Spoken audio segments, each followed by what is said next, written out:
Hello, welcome to a video about prototypes. So first of all, I should say right now, you should probably turn this off and go do something else, because I'm about to make a video about something that I don't really entirely understand.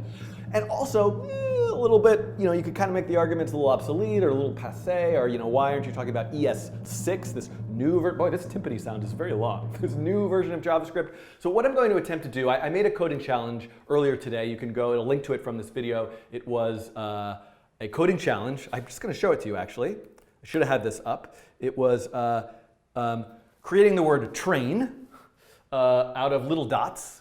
And then as I moved the mouse around, the little dots would move and then they would come back. So I made this coding challenge and I used a particular bit of syntax where I created objects and attached methods or functions to the object's prototype.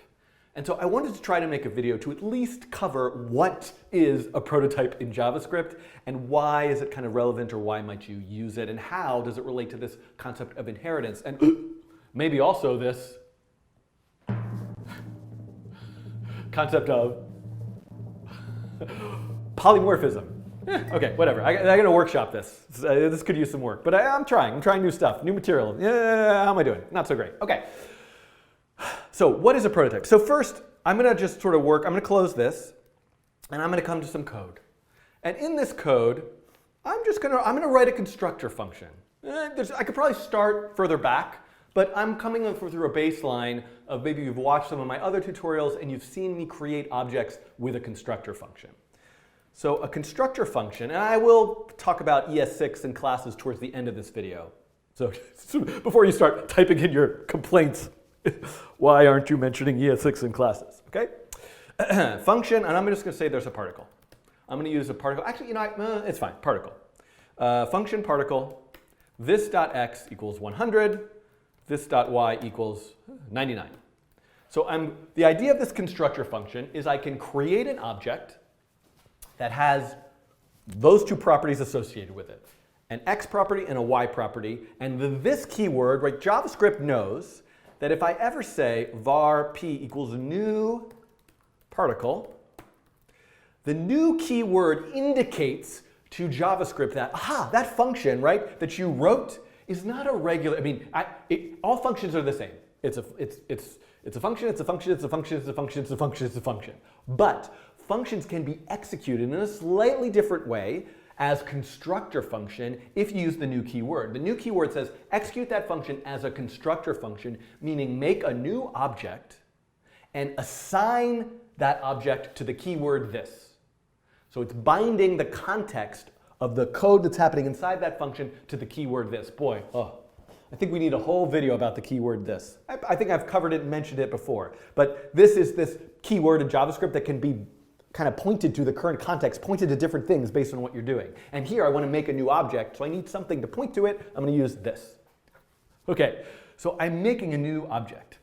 Now, let me actually do this instead of in the code. Let me actually just go to the JavaScript console itself. And I've got that code loaded in the background, so I can do things like var p equals new particle. And we're going to see now, if I look closely at that object, there it is. It's a particle object. It has an x property and a y property. What else does it have? Well, it has this proto property, pointing to object. So let's come back to that in a moment. Okay, we're going to come back to that in a moment. Hold on. Okay, now I'm going to go and I'm going to say something like this dot show equals function. Equals function. This dot point. Oh, no. Sorry, I lost my train of thought. I'm in p5, so I'm going to call the point function this dot x, this dot y. So I'm going to add a function to the object where I draw it as a point. So, and actually what I'm going to do is I'm going to say var p, just so I don't have to keep typing that in the console, p equals new particle. So now I'm going to reload the page, and I'm going to type p again. So now it has, come on. Whoa, okay, something went wrong here. Oh, there it is, sorry. It's there. So now it has three properties. Show, which is a function. You can sort of see that here, and there's other stuff associated with that. There's so much to talk about. We could be here forever. We won't talk about it all. an x property and a y property. Now let's think about this for a second. I'm going to make another particle. Var p2 equals new particle, p2. Now, both of these particles, oh boy, I've got this computer here. Okay.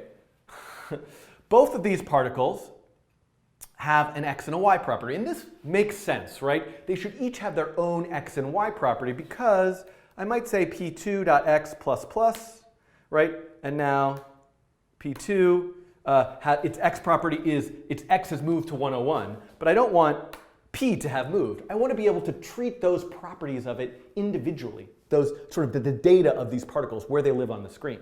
So it makes a lot of sense that those would be attached to the new object that was made in the constructor function. But let's think about this. Do they really each need their own individual show function? Couldn't I just have a show function that was just kind of living somewhere that I could say, hey, particles, when it's time to show, go and grab that function. You could both use the same show function because you're both going to be displayed as a point. You'll use your own data to show yourself at different places on the screen, maybe with different colors, but you don't actually each need a show function. And right now, when I make two particles, they each get their own x and y, which they should, and they each get their own show function, which works, but is a little bit unnecessary. So how can I possibly make this a bit more efficient? And I'm kind of backing into the concept of prototype. This isn't normally where you would start, but this is one reason why it's useful. I can instead say, forget about having a function defined here. I can write some very strange looking code, particle.prototype.show equals function. So now, and I'm going to do the same thing. I'm just going to put that code in there. And now we are going to look at what does this particle look like in the console. P. The particle now has an x and y. What happened to the show function? It's down here. Oh boy, so now we've lost it, and I think I need the whiteboard. This is the moment where I think we need the whiteboard. Okay, I'm over here at the whiteboard. I'm walking very awkwardly, not so sure what I'm going to draw yet, and feeling a little nervous here because I don't know. This is where it gets a little bit tricky. So what I'm suggesting here is this object, all objects, P1 has an x and has a y. Now I could also add a show function, but I could also just add a prototype. And that prototype is going to point to particle.prototype. And particle.prototype has a show function. So this is kind of what's often referred to as the prototype chain, so to speak. Although the chain isn't very long yet, I really want to show how this can then be chained further and further and further. So this is the and that's where it's getting show. So now, if I say P2, and I have an x and a y and a prototype, this is also pointing to particle.prototype. So if I say p1.show, it looks, is it in here somewhere? Nope. If it was, it would execute the show function. I could override what's in the prototype by having this particle have its own individual show function. I don't know why I would do that, but you could, and maybe you can think of why. Not here, go look in the prototype. There it is. So this object is going to get functions that are available in the prototype. Now, strangely enough, what I'm going to do for a brief moment is leave this here and show you a reason why this can actually be incredibly powerful, I don't know if that's the right word, but incredibly useful as a JavaScript programmer when you're using existing JavaScript objects that come from other libraries. So, for example, am I over here now? Yes. For example, let's say you want to use, actually a good example, array is a good example of this, but I'm going to use the p5 vector object. So let's say you have a vector. I'm going to say, I'm going to make this a global variable just in case I want to look at it in the console. V equals create vector, 3, 4. Now, V has functions and so if I go to the console and hit refresh, I can say v.mag. The magnitude of that vector is 5. It's a 3, 4, 5 triangle, actually, if you look at the sides and the hypotenuse. That's the magnitude of that vector. Now, what if I wanted to say what is the magnitude? Actually, that is a function. What if I wanted to just double the values of that vector? So I know I could say v.multiply by 2. That's a way that you can actually double the values of a vector, and you can see now it's 6 and 8 instead of 3 and 4. But what if I wanted, I feel like the vector object, because I'm going to do this a lot in my program, I just want to be able to say v.double. Well, of course I'm going to need an error that says uncaught type error v.double. Well, where is the multiply function? Let's look at let's look at p5 vector, right? Let's look here. All of these functions are in p5.vector prototype. All of that is down here. This is all the stuff listing what's in the prototype. So, and I got to talk about what this underscore proto thing is, but down the things listed below are part of the prototype. These are the properties specific to that actual object instance, the object itself, not part of the prototype, which is sort of a shared amount of functions for all objects that are created from that prototype. So, what if I wanted to add something to this? Well, this is not something you could normally do in a lot of other programming environments. Oh, I got this class or this object or this thing, I'm just going to modify it in my program. No problem. Well, guess what? In JavaScript you can. I could say p5.vector.prototype equals, .double equals function. And what would I do in that function? I could say this.x, because whatever object gets called, look at that object's x property, times equals 2. This.y times equals 2, this.z, because the vectors actually have 3 components. So now I've modified the p5.js library by adding something to p5vector's prototype. Any vector, anytime in my code in this sketch will always now suddenly have a double function. And we can see that because if I hit refresh and I type v and I look at all the functions available in the prototype, suddenly there's a function called double right there. It wasn't there before. So I've mostly wrapped up this first video on prototypes. You know, there's lots of little missing pieces here, lots of little gaps to fill in. And I'm going to do a follow-up one which goes a little deeper into inheritance, this idea of inheritance, and then another one which goes deeper into this other concept known as polymorphism. But one thing that we need to figure out here is, what was that underscore proto thing? So there's something in JavaScript called the prototype chain. And right here I made these objects calling the particle as a constructor function, and this assigned actually this made these objects that have the properties x and y with it's from particle.prototype. Whew. But that underscore proto is referring to a property of the prototype, which is a pointer, in a way, a reference up the prototype chain. And what this actually points to is something called object.prototype. Everything in JavaScript, everything, arrays, functions, everything, except for some primitive var x equals 5 numbers and undefined, everything is really an object. And all objects ultimately have as the sort of top of the prototype chain. Of course, you can mess around with all this stuff by creating objects with null and destroying the prototype, but that's a little less practical or relevant to this video. All objects, if you go all the way up the prototype chain, go get object.prototype. And there are methods here. There are methods like hasOwnProperty, which is this is actually a really easy, interesting thing to look at. hasOwnProperty. Let's just investigate this function hasOwnProperty for a second. So I can say p1.hasOwnProperty because it doesn't, that property, hasOwnProperty isn't here. Oh, but let's look up the prototype chain to particle.prototype. Oh, it's not there. Oh, let's go to object.prototype. Oh, it's there. I can execute that function. Let's look at what that function does because it's kind of interesting. It's very useful. So I'm going to say p1, just p, sorry, p. This, incidentally, this object prototype is particle.prototype, and we can see the functions there. Now look, there's also an automatic property of the prototype constructor that is set automatically to that particle constructor function. That's what happens when you say new.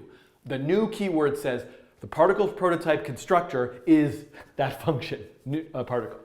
So you can see here, particles prototype proto pointer points to object.prototype. And we could see, look, these are the other functions that come from object.prototype, like has own property. So let me show you what I mean by that. I can say p, like let's say I say p.z. Well, that's undefined. It doesn't exist. It's not a property of particle, and it's no. It's so I could say p.has own property z false. It is not a property. It's not a property of p. But has own property is a little bit. It's not just is it a property. Is it something that you could say that gives you a valid result? What if I say p? Oops. P has own property x. I should get true, right? Look, p has a property x. Correct. But what, remember particle? I can say p.show, right? That's a function I can say. P.has own property show. False. Why did I get false? The reason why I got false is because show is a property that's in the prototype. So this is a way you can detect if the property is something specific to only that, is like an individual property of that object instance or something that's somewhere else in the prototype chain. And this is actually useful sometimes if you want to iterate overall the properties of an object, even with the prototype chain, you can determine if it's like something you want to ignore because it actually comes from object.prototype because it's not a has own property of the object itself. So I kind of went on a little bit of a digression there, but hopefully this lets you see how do we find something up that prototype chain. So this is a little bit of what a prototype is. I'm sure I missed, I don't know if I like explicitly defined it, kind of backed into it, showing you how you use it and how it's relevant and where you find it in the console. I'm sure I missed a lot of pieces here, which I'll come back to. But what I want to look at is what if I want to make other objects? What if I want to put something else? What if I want to have so let's say I have a generic particle object that has all of the physics, basic physics of a world it's going to inhabit. And what I ultimately want to do is I want to have turtles and fish and bees and all different kinds of creatures that have lots of their own functions and properties, but they get all of their physics stuff from, say, a generic particle object. How can I have a turtle.prototype, which has a lot of stuff specific to turtles, but has all the physics from particle.prototype that has all the functions from object.prototype. How can I do something called inheritance? How can I have objects inherit from other objects that I'm defining through prototypical inheritance in JavaScript? So that's going to be in the next video. It might not come out for a little bit, but it will come out eventually. Maybe you're watching this in the future and they're all there, or I've deleted them because these videos are a disaster. So look for it. It might be there. Now, I should mention once again that what I'm showing you is a part of the JavaScript language from the version that is informally known as ES6. So there's a consortium, EMCA script, blah, blah, blah, that determines and specs out the JavaScript language. It's an interesting, complex topic of how that's done and who has a voice there, which I think it's a separate discussion. But the new, and it's actually not even that new at this point, but it just, there's still some browsers that don't support it. The newest version of JavaScript, ES6, has a different model and syntax for this involving something called class. And if you have programmed, as I have, in Java or other classical programming environments, so to speak, this is more of like a classical model of inheritance. And there's a key. So at some point, I also want to look at that. So in this continuing series. But first, I want to figure out this prototype stuff. I want to get inheritance, also talk about this thing called polymorphism, and show you some examples that make use of it. Okay? Thanks for watching this particular video, and I will see you in a future one about prototypes and inheritance.